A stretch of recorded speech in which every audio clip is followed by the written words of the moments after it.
Hola, buenos días. Bienvenidos a un nuevo capítulo de Ambiente y Medio, el magazine verde de la televisión abierta argentina. Hoy vamos a recorrer una planta de tratamiento de neumáticos para hablar de reciclado y de impacto ambiental. También hablaremos sobre la educación ambiental en la Argentina y conversaremos con la primera licenciada en agroecología del país. Pero antes, como cada domingo, el top 3 de Ambiente y Medio. Hoy vamos a ver cuáles son los países más ecológicos del mundo. Las universidades de Yale y de Columbia crearon el Índice de Rendimiento Ambiental que evalúa el estado de los ecosistemas a escala global. Esta herramienta analiza a 180 países y los califica según la condición de sus recursos naturales, la contaminación del agua, el aire y el suelo y la implementación de políticas públicas ambientales. En el puesto número 3 se ubica Suiza. La medición arrojó un resultado de 81,5 puntos para este país de Europa Central. Suiza es hoy un ejemplo en el control de la contaminación, el reciclado de residuos y en la producción orgánica y agroecológica de frutas y verduras. En el puesto número 2 se coloca Luxemburgo. Este pequeño país europeo, que limita con Bélgica, Francia y Alemania, tenía un índice alto de emisión de gases de efecto invernadero como resultado de su parque automotor, el más alto del mundo. Luxemburgo atacó el problema mejorando sus micros y trenes y lanzando la primera red en el mundo absolutamente gratuita de transporte público. Su calificación ascendió hasta los 82,3 puntos. Y en el puesto número 1 se sube Dinamarca. Obtuvo 82,5 puntos, la marca más alta. Esto fue el resultado de un trabajo muy duro, basado en las mejoras en el cuidado del agua y el suelo, la gestión de sus residuos y su política de estímulos a la producción y el consumo de productos libres de agrotóxicos. Hace años, en Dinamarca, el Estado convirtió en huertas orgánicas a un alto porcentaje de terrenos desocupados. Este fue el top 3 de la semana. Lo viste en Ambiente y Medio, periodismo aplicado a la ecología. Bienvenidos a Ambiente y Medio, el único programa de ecología de la televisión abierta argentina. Y hoy vamos a hablar de un tema muy importante que tiene que ver con algo que todos tenemos que tener, desde que nacemos hasta el último día que vivimos, que es educarnos. ¿Cómo tenemos que educarnos? Pero vamos a hablar de una educación especial, de la educación ambiental. ¿Y por qué? Porque a propósito de lo que sucedió algunas semanas cuando se presentó el plan de políticas públicas del Ministerio de Ambiente, presentado por el ministro Juan Cabandier, junto con el presidente de la Nación, Alberto Fernández, se habló específicamente de promover nuevamente, o más que promover, digamos, poner sobre la mesa una nueva ley federal de educación ambiental y algo que también te llamó bastante la atención, que es la Jura Ambiental. Por eso tengo el placer de conversar hoy vía Zoom con Gloria Basso, educadora que tiene una gran trayectoria, digamos, más de 25 años en la temática de la educación y especialmente de la educación ambiental. Hola Gloria, un placer estar charlando con vos y que estés con nosotros acá en Ambiente y Medio. Hola Gaby, un gusto, el gusto es para mí estar con vos y con todos los oyentes. Muchas gracias. A propósito de la presentación de la Ley Federal de Educación Ambiental, ¿cuán importante es para un país tan federal como el nuestro tener una ley que englobe a todas las provincias? Y es importante porque tenemos que ver también lo que son los antecedentes. Uno de los antecedentes es la Ley General del Ambiente, que es una ley de presupuestos mínimos. Entonces, si nosotros tenemos una ley federal, una ley nacional, ¿qué es lo que va a hacer? Va a ser el paraguas. Vamos a tener ahí el paraguas legal. Y si encima hablamos de presupuestos mínimos, tenemos el paraguas legal y los presupuestos mínimos. Menos de eso no vamos a poder tener en educación ambiental. Esa es la importancia. Paraguas legal, presupuestos mínimos y que ha sido formada con acuerdo, consenso federal de todas las provincias. Si hay algo que tiene el ambiente es que es muy intangible. Digamos, enseñar sobre el ambiente es enseñar sobre algo que nos rodea, pero que a veces no lo podemos apreciar o estamos lejos de la naturaleza. ¿Cómo se hace? ¿Cómo hace un educador para concretar esa educación? Hoy, Gaby querida, se está usando mucho lo que tiene que ver la neuropsicoeducación. Se está utilizando mucho, los docentes trabajan mucho con las emociones, porque nosotros tenemos que sentir. Por eso hablamos de concientización, de sensaciones. Lo que necesitamos es sentir. Cuando nosotros sentimos, utilizamos más cantidad de sentidos en lo que aprendemos, pasa más rápido de la memoria de corto plazo a largo plazo. Un trabajo que hacen maravillosamente nuestros docentes en todos los niveles y en todas las modalidades. Entonces, ¿cómo se hace? Así, de a poquito. Y esto lo podemos relacionar con los ODS, los Objetivos de Desarrollo Sostenibles, que en el número 4 nos habla de educación de calidad y ya habla de lo que es preescolar. Si nosotros empezamos con esta educación de calidad en el tema ambiental de lo que es preescolar, pasamos por primaria, secundaria, técnica, universitaria, entonces nos vamos a ir concientizando y esta sensibilización, esta concientización va a quedar en nuestra mente como si fuera una huella. Eso es lo importante. Entonces, cuando nos queda como una huella a lo largo de nuestra vida, ya vamos a ser personas que seamos amigables con nuestra casa común, con el cuidado no solo del día de hoy, sino con el futuro, porque esa huella ya está y ese es el trabajo maravilloso que hacen los docentes de nuestro país. Ahora, a propósito de los docentes que tienen tanto trabajo, ¿no? ¿Cómo incluyen dentro de esa currícula? ¿Es el docente de matemática y que incluye educación ambiental? ¿O es un educador ambiental que se suma a determinadas materias? ¿Cómo se implementa en el aula? Los docentes van tomando conocimiento de los distintos temas. Es más, hay un montón de talleres, por eso acá también podemos hablar de otro tema, que es el Acuerdo Escazú, que se firmó ahora, donde nos habla de la importancia de lo que es la concientización y sensibilización ambiental, no solo de lo que es el gobierno, todos. ¿Por qué? Porque tenemos muchas ONG, tenemos muchos grupos ambientales que forman talleres, que hacen reuniones, charlas y que están concientizando. Todos estamos concientizando. Y no solo en la educación formal, porque esto es lo bueno, que no es solo para la educación formal, sino también para la educación no formal o la educación informal. ¿Cuánto tienen, por ejemplo, nuestros ancestros para enseñarnos? ¿Cuánto tienen las personas de la tercera edad para comentarnos de cómo hacían ellos? Porque la realidad, en un tema importantísimo que tenemos, que es el tema de los residuos, ellos generaban la cantidad que generamos nosotros, un promedio de 350 kilos por persona por año. ¡No! Entonces, ellos hacían su quintita, su compost porque lo ponían en un pozo.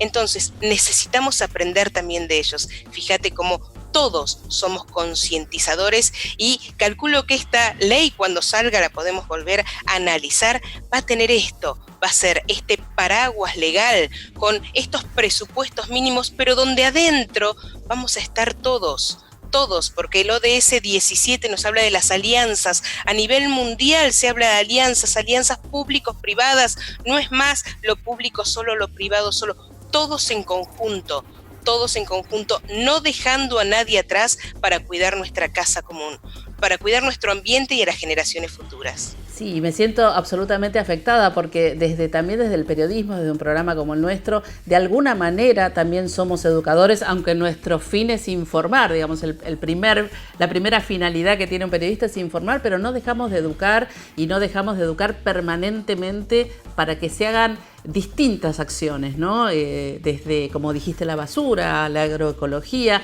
y quiero ir, justamente el nicho de temas es tan amplio porque podríamos decir que como la vida misma, ¿no? Porque el ambiente nos atraviesa o nosotros estamos inmersos en el ambiente. ¿Qué pasa con esos temas tan controversiales como pueden ser la aplicación de agroquímicos o la minería a cielo abierto? Son temas espinosos, difíciles.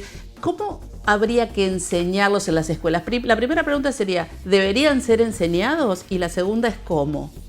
En la mayoría de los tratados internacionales, desde Río hasta la fecha, siempre se habló que una parte importantísima de lo que es la concientización y la sensibilización ambiental son los medios de prensa. Siempre se habló de la importancia. Por eso esto que vos decís, claro que sí, los medios de prensa son importantísimos, entran dentro de nuestro hogar, pueden llevar lo que no podemos llevar desde otro punto de vista. Entonces, por eso, todos nos tenemos que concientizar, todos tenemos que tener bien claro qué es la educación ambiental y todas estas temáticas. Así que también va mi agradecimiento para todos los medios de comunicación, especialmente ustedes, que hablan exclusivamente del tema ambiental.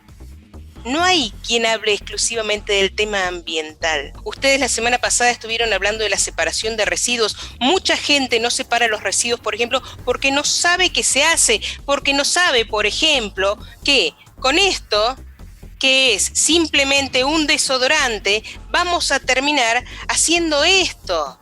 Una barra de aluminio, y vamos a hacer de nuevo desodorantes, y vamos a hacer bicicletas, puertas, ventanas. Gracias a la comunicación de ustedes, hay mucha gente que abre los ojos. Nadie nació sabiendo. Es más, mi generación vino de todo este proceso, porque nosotros empezamos con la bolsita de plástico, con las medias de nylon, empezamos con un montón de cosas. Pues bien, será el momento que con la concientización deberemos empezar a caminar para atrás y pensar más en lo que es el futuro, en nuestro ambiente. Y el COVID nos ha llevado a esto. Pero no me voy de la otra pregunta que vos me hiciste. Dale. Es real. Hay que capacitar y concientizar con la verdad y con lo que es la realidad. Por eso es que lo que es la instrumentación es de las provincias, porque cada provincia tiene realidades distintas. Tenemos provincias que tienen minería, tenemos provincias que tienen explotación del petróleo, tenemos provincias que tienen un problema terrible, por ejemplo, estamos viendo con los incendios, problemas terribles con lo que es la sequía. Entonces, tenemos que concientizar, y esto es la base, volvemos a lo mismo, paraguas legal, y se va a dar los presupuestos mínimos de todo lo que se tienen que concientizar. Mínimos, o sea, cada provincia va a poder en más hacer lo que quiera y lo que necesite.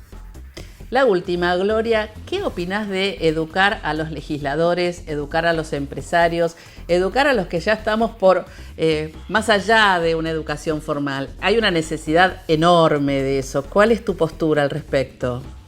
Totalmente de acuerdo, Gabriela, pero aparte el acuerdo Escazú que yo te hablaba hoy, acuerdo Escazú es un acuerdo especial que tiene que ver con todo lo ambiental, con la información, con la participación, con este derecho ambiental que todos tenemos, y ahí nos dice que no solo a la educación formal y no formal, sino a todos, habla de todos los funcionarios, de todos los organismos, o sea, público, privado, funcionarios, los 3 niveles, todo.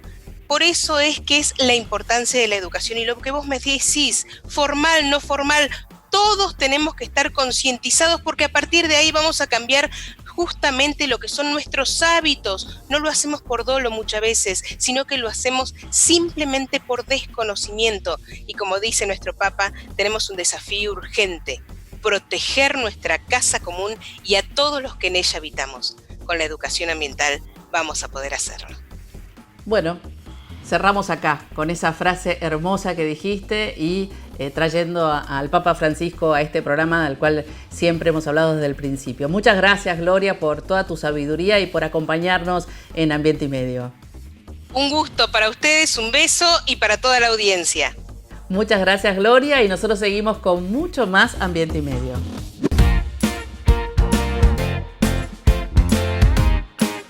Le voy a tirar un par de tips para que podamos cuidar más el agua entre todos y todas. Para empezar, bañarse. Algunos dirán que está sobrevalorado, yo no, pero hay opiniones diversas. Igualmente, aunque parezca una obviedad, lo voy a decir: no llenes la bañera, usa la ducha. Te ahorras más de 100 litros de agua si usas la ducha en vez de la bañera. Si tenés chicos o chicas pequeñas, las podés bañar juntas, también ahorras agua. Esto es importante. Cuidado. Según la OMS, una ducha estándar de 10 minutos gasta aproximadamente 200 litros de agua. Si tenés ganas, te puedes comprar un cabezal de bajo flujo que te ahorra el 50% del agua que va por la ducha. Y también, si tenés ganas, te podés bañar con tu pareja y hacer 2x1.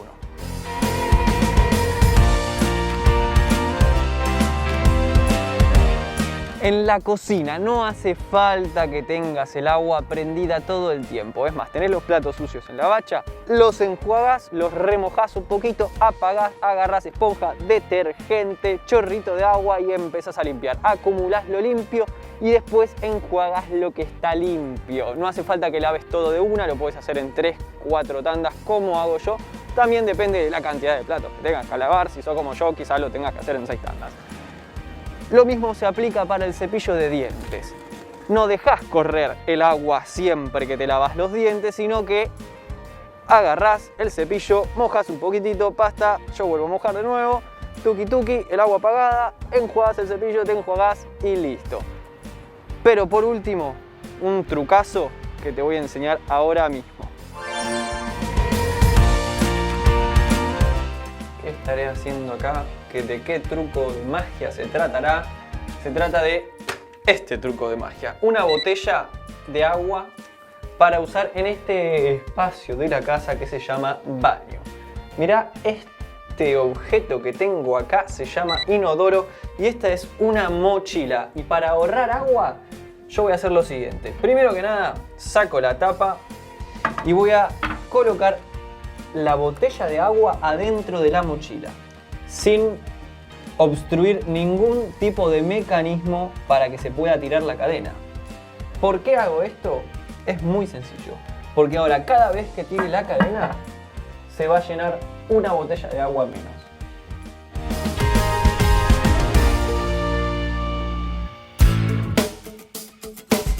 No te muevas de ahí, en el próximo bloque recorreremos una planta de reciclado de neumáticos para hablar de la gestión y el tratamiento de estos residuos.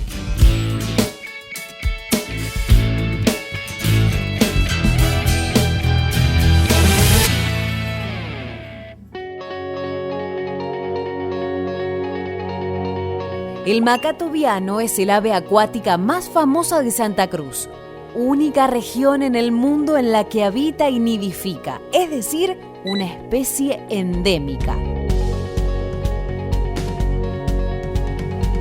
Los paisanos lo bautizaron tobiano por la semejanza entre el color de su plumaje y el de cierto pelaje bastante habitual de los caballos. Una serie de circunstancias la fueron convirtiendo en el ave más vulnerable de la Argentina. Por un lado, el deterioro que le produjeron a su hábitat algunas especies exóticas invasoras, como el bisón americano, la trucha arcoíris y la gaviota cocinera. Y por el otro, el cambio climático. Los vientos se volvieron más veloces y las sequías más intensas, y eso fue provocando la desertificación del ecosistema reproductivo del macato viano. La nueva amenaza que muchas organizaciones ambientalistas están denunciando sería la posibilidad de que se siga adelante con el proyecto de construir 2 represas hidroeléctricas en el río Santa Cruz. Eso, dicen los científicos, sería el adiós definitivo del macato viano como especie.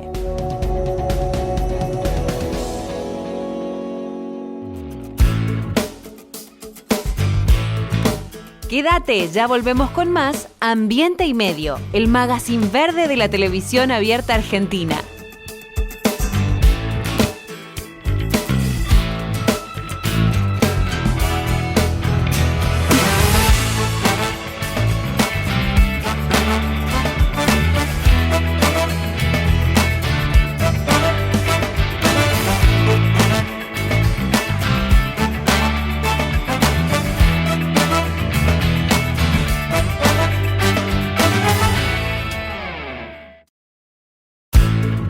Seguimos con más Ambiente y Medio, periodismo al natural.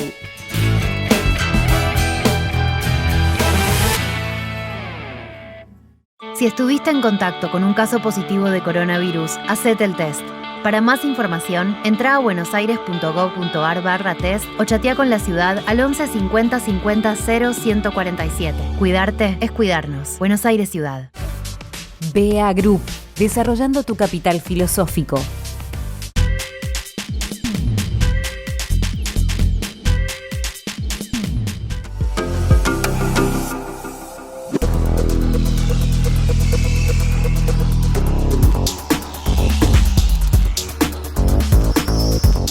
En uno de los primeros programas de esta quinta temporada de Ambiente y Medio, hablamos de uno de los efectos que tuvo la pandemia y sobre todo la cuarentena en la calidad del aire. Un aire que se vio mejorado a partir de una fuerte inactividad por parte del hombre, traducido en inactividad en las industrias, inactividad en el tránsito tanto terrestre como aéreo. Todo eso provocó que el aire empiece de alguna manera a sanearse de forma natural, parcialmente por supuesto, situación que quedó completamente nula, seguramente, porque las actividades volvieron como si nada hubiese pasado. Un aire, una contaminación del aire que se origina a partir de múltiples factores, entre ellos el incorrecto o el no tratamiento de una serie de desechos o residuos que merecen un tratamiento muy específico. Bueno, señoras y señores, hoy tenemos tratamiento de neumáticos, porque es un objeto que merece, que necesita de un correctísimo tratamiento para no contaminar a mansalva. Así que los invito, señores, a que veamos esta planta.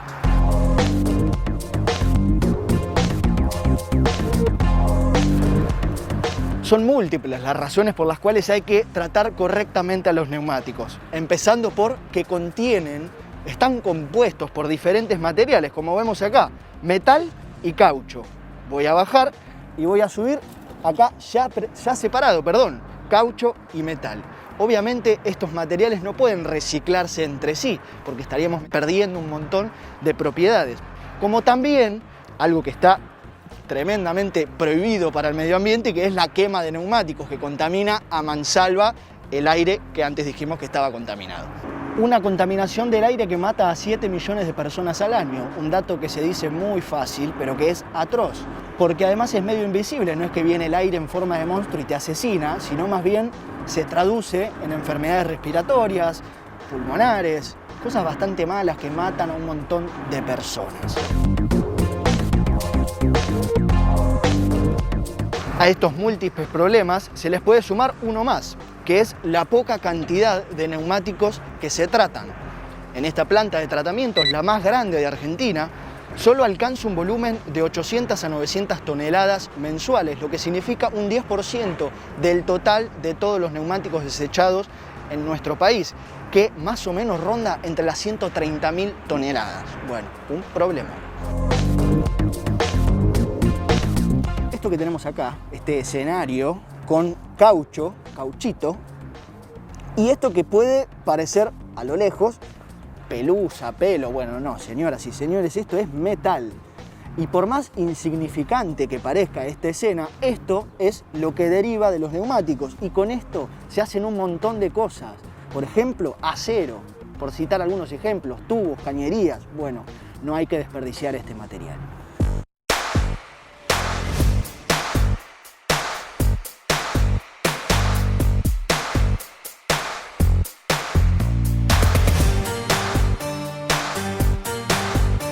Chicos y chicas, chiques, dejamos de dar vueltas y vamos al postre directo a la planta de tratamiento. Estamos en este momento afuera por el ruido que hay ahí adentro, mientras van viendo algunas imágenes de las que fuimos haciendo, pero si no, se nos va a hacer imposible escucharme. Entonces, ¿en qué consiste esto? En una serie de máquinas que lo que básicamente buscan es separar los materiales y triturarlos. En especial triturar el caucho, que es el material con el que, por ejemplo, se hacen las canchas de fútbol sintético, la cual extraño un montón. El primer paso, entonces, es separar al neumático del aro, que fue lo que les mostré recién de metal, por lo que en este paso ya queda completamente separado el metal del neumático, y es ahí donde se vuelca, por ejemplo, en la industria del acero.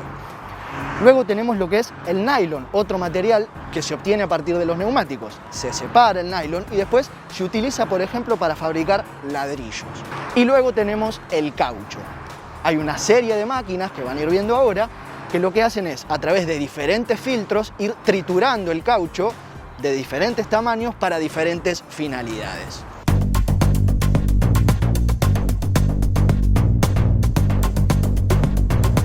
¿Cómo funcionan estas máquinas? Bueno, el método de separación es muy interesante porque se genera a través de un imán. Es decir, el neumático pasa por una cinta y el imán separa el metal del caucho que termina en una disposición final. Y lo interesante también del circuito es que El caucho, por ejemplo, se tritura varias veces en la misma máquina o generan un circuito entre diferentes máquinas para ir triturándolo y perfeccionándolo cada vez más. ¿Qué es lo que se obtiene? Como dijimos, caucho. Y señoras y señores, aquí lo tenemos. Todas estas bolsas de 1000 kilogramos tenemos caucho, que puede ser utilizado, por ejemplo, para hacer canchitas de papifútbol. Volviendo un poquito para atrás, las inversiones son necesarias porque cuando no hay inversiones no se invierte, por ejemplo, en canchas de fútbol. Entonces no se demanda caucho, no se compra caucho y una cadena de etcéteras que se podrán imaginar muy fácilmente. Pero no es solo para hacer canchas de fútbol este material. Tenemos para hacer membranas, asfalto, zapatillas, indumentaria, un montón de cosas para hacer dulce, como dice mi mamá. Tanto la basura a nivel general como los neumáticos, por supuesto, representan un problema a nivel mundial, está clarísimo. Si bien hay algunos países que lo tienen mejor resuelto que otros, como Estados Unidos, por ejemplo, está claro que hablamos de un problema a nivel global, sobre todo por la cantidad, ¿no?, que hay que tratar. Y además, estas plantas de tratamiento, no solo la de neumáticos, sino todas las plantas de tratamiento, requieren de inversiones. Y cuando hay problemas económicos en nuestro país, como los hubo en los últimos años, esto también se traduce en las cantidades que reciben, que se tratan y también impacta en el medio ambiente. Las inversiones, por supuesto, también tienen que ver con el medio ambiente. Así que, señoras y señores, les propongo que tengamos más plantas de tratamiento de neumáticos.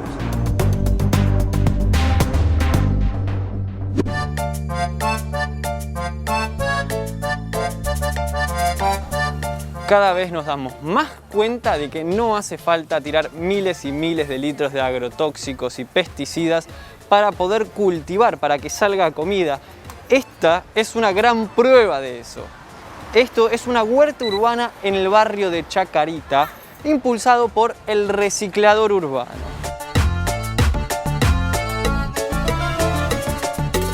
Primero que nada, para quienes no estaban al tanto, una huerta urbana es esto, una huerta en la calle, en la vereda de tu casa se cultivan alimentos.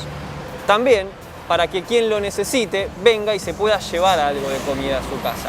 Las huertas urbanas tienen muchos beneficios, entre ellos, uno de los que a mí me parecen los principales, es que se reduce el consumo de frutas y verduras con agrotóxicos y enseña a la gente de la comunidad, a la gente del barrio, de que hay otro tipo de cultivo de alimentos y otro tipo de consumo de alimentos. Por otra parte, la gente aprende y no son simples macetas en la calle. No, no, no.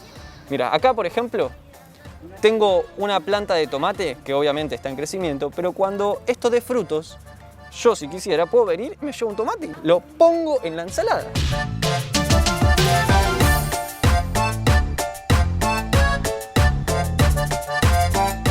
¿Vieron lo que es esta cale? Es una cosa de loco, quiero una yo para mi casa. En las huertas urbanas se pueden plantar un montón de variedad de frutas y verduras. Por ejemplo, acá tenemos un brócoli. ¿Cuántos de ustedes conocían la planta del brócoli? Yo particularmente es la primera vez que veo una así. Y este es un caso especial porque, mira esto. También se reciclan neumáticos, que hemos visto en Ambiente y Medio que los neumáticos son un problema ambiental porque componen una gran parte de la basura. Entonces, reutilizarlos de esta forma también disminuye el problema de la basura que tenemos.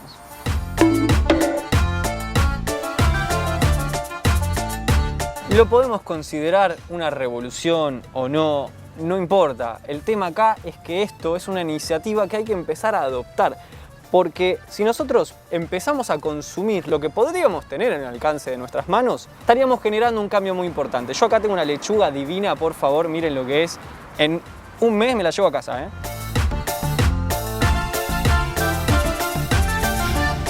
Miren todo lo que puede llegar a crecer en la puerta de sus casas. Señoras y señores, damas y caballeros, personas, las huertas urbanas llegaron para quedarse. Y si tienen dudas sobre cómo se hace una o quieren llevar esta iniciativa a sus barrios, se pueden contactar vía redes sociales con el reciclador urbano. Él les va a dar una manito.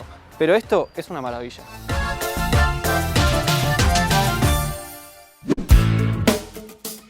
Quédate ahí, en el próximo bloque hablamos de espacios verdes y recorremos la Reserva Natural Ciudad Evita, un espacio perteneciente a la cuenca Matanza-Riachuelo en el conurbano bonaerense.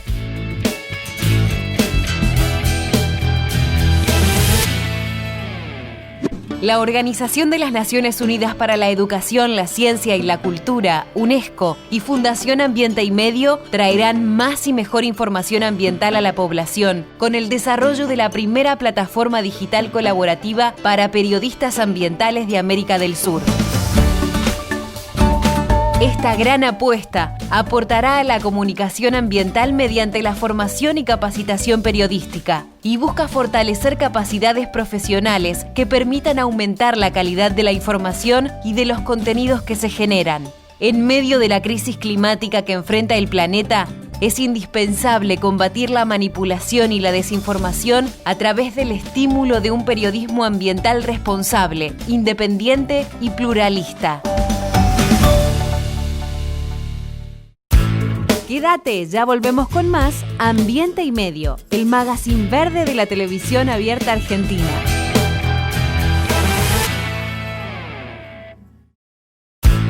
Seguimos con más Ambiente y Medio, periodismo en perfecto estado de conservación.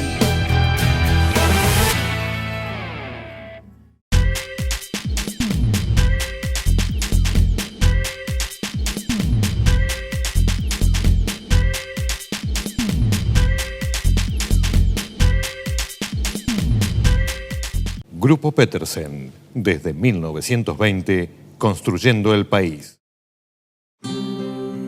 Cuando elegís papel Ledesma, elegís un consumo responsable. Porque nuestro papel se elabora a partir de la caña de azúcar, un cultivo renovable año a año. Elegí Ledesma, elegí cuidar el ambiente.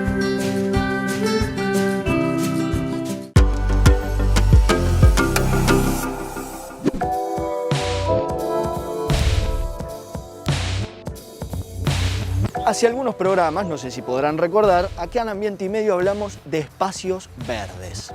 Un aspecto en el que, sobre todo Buenos Aires, siendo la metrópolis de la Argentina, no estaba bien parada en relación a los metros cuadrados de espacios verdes por habitantes.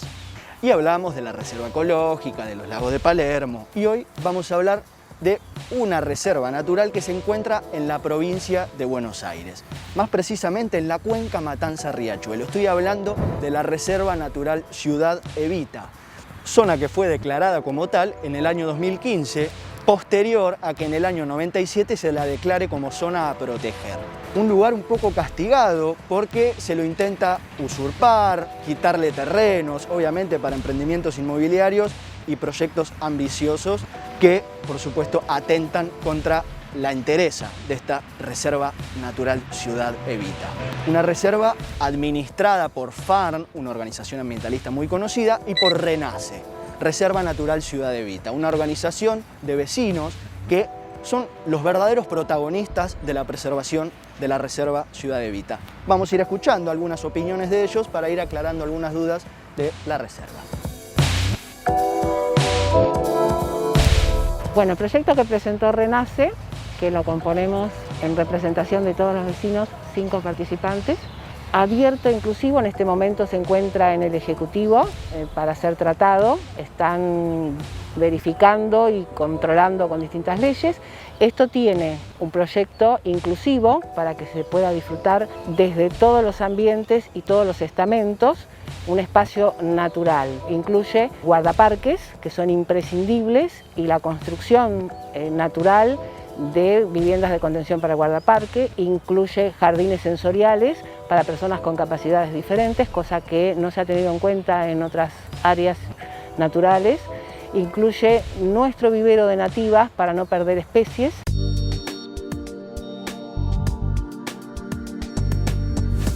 Voy a estar dándoles un poquito la espalda para mostrarles esto. Esta es la imagen gráfica de lo que es la reserva. Esto es la reserva. Por acá tenemos espacio verde y de fondo tenemos las construcciones, las usurpaciones, como le dicen los vecinos, que se están llevando a cabo cada vez más reiteradamente. hay que decirlo, son construcciones humildes de gente que seguramente no tenga dónde vivir, entonces estamos hablando de un problema bastante complejo. Pero hay que reconocer también el trabajo de los vecinos, que se ocupan de preservar la reserva. Vemos ahí, por ejemplo, un pequeño basural en formación, que es la consecuencia de la gente que vive acá, que por supuesto no cuenta con un sistema de recolección de basura, justamente por no tener permiso para vivir donde viven, y esos listones, esos pedazos de madera, vamos a decirle en criollo, son los que pusieron los vecinos para evitar, por ejemplo, que entren camiones con materiales de construcción, obviamente para evitar que se construyan más viviendas. Sumado a unos patrullajes que se realizan en la zona por moción de los vecinos para evitar, por ejemplo, también que entren camiones, que se construyan más viviendas y evitar que se tome la reserva, que es en definitiva el lugar que se quiere preservar.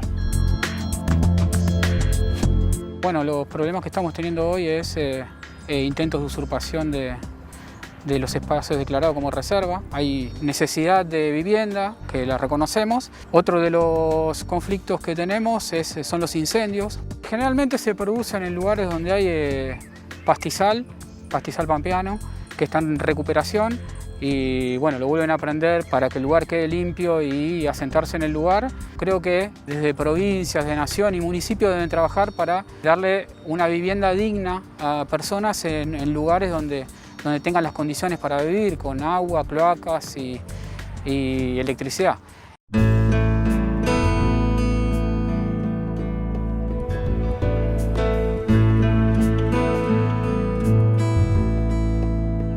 Bueno, esto que vemos aquí es parte de la laguna, por supuesto parte de la reserva. Porque más allá de las problemáticas, de los conflictos y demás, también tenemos que hablar de biodiversidad. Y acá al lado, por ejemplo, un espinillo nativo y un montón de otras especies, tanto flora como fauna, que van componiendo la reserva y también hacen a la reserva como tal. Y dicho sea de paso, tener un espacio verde, una reserva más en la provincia de Buenos Aires no está de más, porque muchas veces para buscar naturaleza nos vamos o al Tigre o a otra provincia incluso, teniendo cerca nuestro este tipo de lugares que deben ser aprovechados.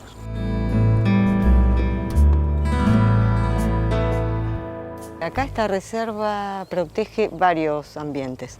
Humedal, pastizal pampeano, talar de barranca, que es muy importante también. En este momento estamos en el humedal, en la zona núcleo de la reserva, que es este humedal, es esta laguna. Como verán, hay totoras, que son estos penachos, que son clásicos del pastizal pampeano. La biodiversidad que hay acá es increíble.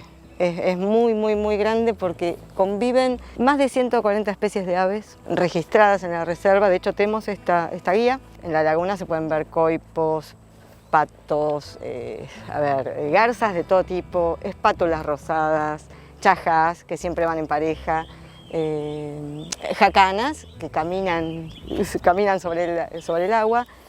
Y bueno, es la fauna asociada a este humedal. Es una fauna que hasta ahora se mantiene bastante intacta. Eso habla de la buena salud que tiene el ecosistema este, que dentro de todo está bastante intacto. Por eso es muy importante protegerlo.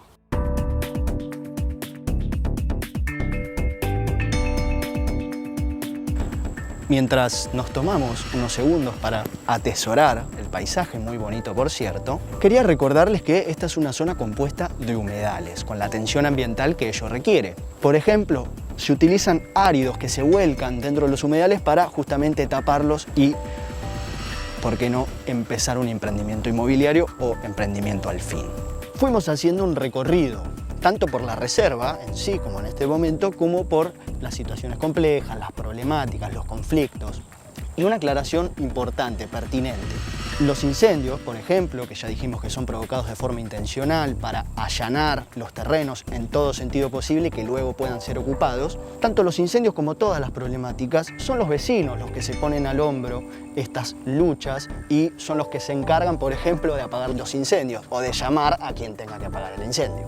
Era una aclaración que quería hacer y reconocerle el trabajo a los vecinos. Mientras, me voy a quedar con mi folleto que me regalaron de aves para ir seguir avistando aves en esta reserva y un regalito que les traigo acá, una piel de serpiente, para que veamos la biodiversidad que se encuentra en la Reserva Natural Ciudad Evita.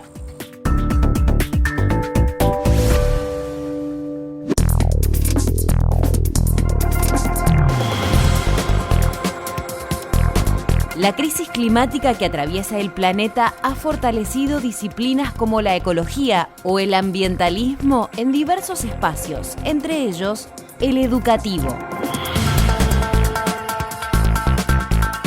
A lo largo y ancho del país vienen surgiendo hace tiempo carreras y orientaciones vinculadas a la agroecología, las energías renovables, el derecho ambiental, el turismo sustentable o la gestión empresarial sostenible. La temática ambiental llega incluso a darle una nueva impronta a carreras más tradicionales como ingeniería, arquitectura o agronomía. Estamos, sin dudas, ante una adaptación educativa y curricular. Argentina necesita profesionales con mayor conciencia ambiental, capaces de concebir y fortalecer un mundo más sostenible, en donde se cuiden más los recursos y se proteja firmemente la biodiversidad.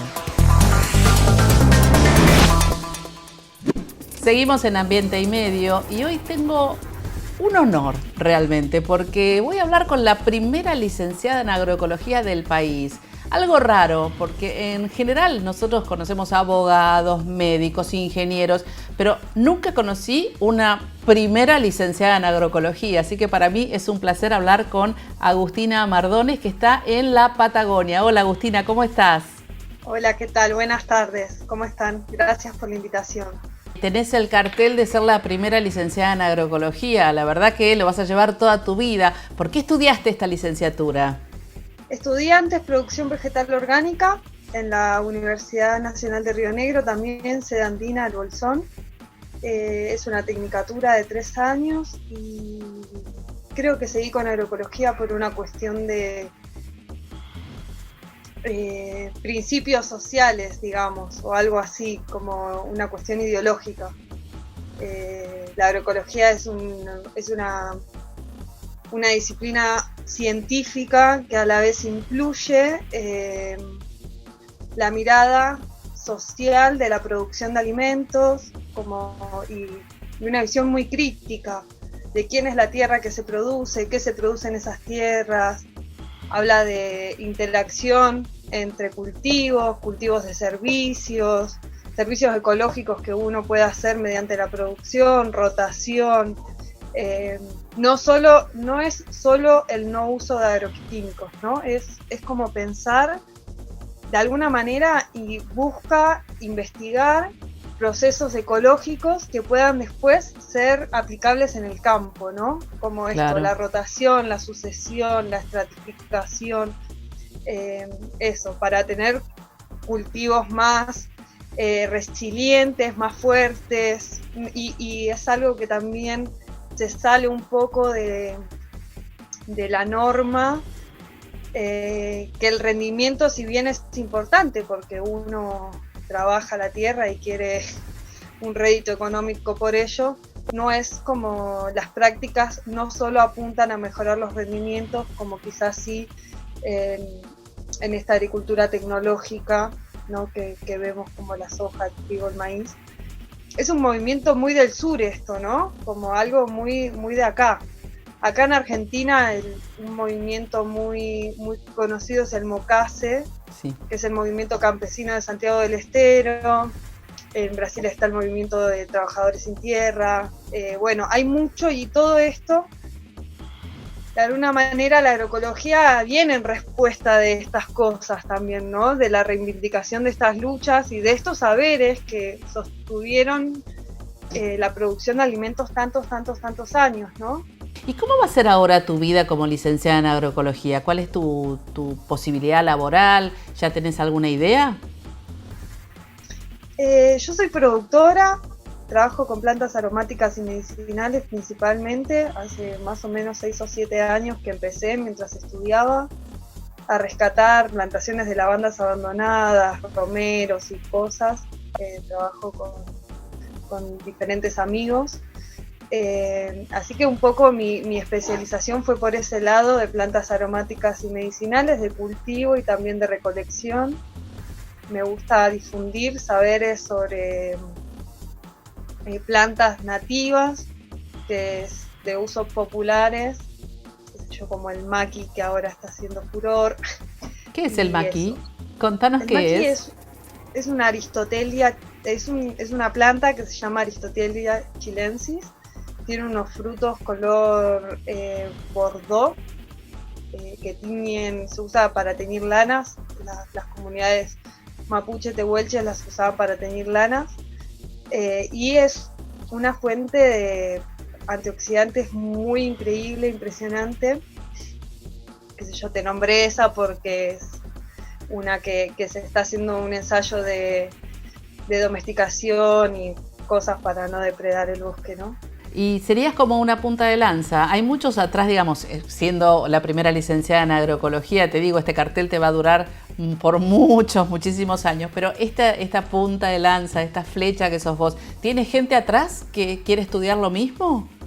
Sí, un montón. Tengo un montón de compañeros que están ahí ya en su proceso de presentación, de casi presentación del trabajo final, están o escribiendo los proyectos o llevando adelante los ensayos o ya haciendo los resultados, pero sí, vienen un montón. Pero creo que en realidad el hito fundamental de esto es que el Estado, por decirlo de alguna manera, está escuchando una lucha social, ¿no? Que es el movimiento agroecológico, el movimiento campesino, y de alguna manera, por un lado se quieren hacer una fábrica de chanchos, y por el otro se le da lugar a la agroecología, y bueno, me parece que de todas maneras es un lugar donde se puede aprovechar, ¿no? Entonces me parece que Santiago Sarandón, que fue mi evaluador y es el presidente de la Sociedad Argentina de Agroecología, él decía como que era un acontecimiento histórico por una cuestión de que el Estado está reconociendo y formando profesionales que respondan a estos principios de la agroecología, y que no es menor que se institucionalice, ¿no? Al contrario. Por eso es que uno habla de da a conocer, o te da a conocer a vos, porque vos sos una licenciada más quizás en la cantidad de licenciados que hay en la Argentina, pero no sos una licenciada más en el sentido de lo que estudiaste, que ha apoyado por una universidad pública como es la Universidad de Río Negro. Sí, exactamente. Así que bueno, espero que esta noticia que dio tantas vueltas motive y traiga nuevos estudiantes acá a la comarca. Seguramente. Agustina, muchas gracias. Un placer haber hablado con vos, y bueno, veremos en algún momento si estamos allá por la zona de la Patagonia y conocemos estas plantas medicinales que tanto estás nombrando. Bueno, muchas gracias de nuevo por la entrevista, por la invitación, y bueno, cuando se abran las fronteras todo es bienvenido. Allí estaremos, seguramente. Y nosotros seguimos con más Ambiente y Medio. Vieron que hay todo como una cosa sobre el buen comer. Como me decía mi abuelo cuando era chiquito y quería otro plato de ñoquis, el nene sabe comer. O cuando vas a comer a lo de algún conocido, conocida, y hay todo un despliegue de platos y te dicen, porque en esta casa se sabe comer. Ojo, no me malinterpreten, no me refiero así a las cantidades. Hay gente que come más y gente que come menos y punto. Pero ustedes, ¿saben comer? Desde ya les voy anticipando la respuesta. Al parecer es que no sabemos comer. Pero no se trata de gustos, se trata de la procedencia de los alimentos, que no sabemos lo que comemos en realidad. Por eso el documental de hoy se llama Saber Comer, que en realidad es un mini documental y es una masterclass de alimentación. En el documental, cuando lo vean, tienen que estar muy atentos, muy concentrados, porque hay mucha información, muchos datos, y los que hablan son expertos en todo lo que engloba la alimentación. No solamente el producto que nos llega a nosotros, sino todo lo que hay detrás. Por eso, Saber Comer. Y antes de irse, síganos en las redes sociales @Fundación Ambiente y Medio. Pueden volver a ver el programa entero en YouTube o en la web ambienteymedio.tv. Nos vemos la próxima.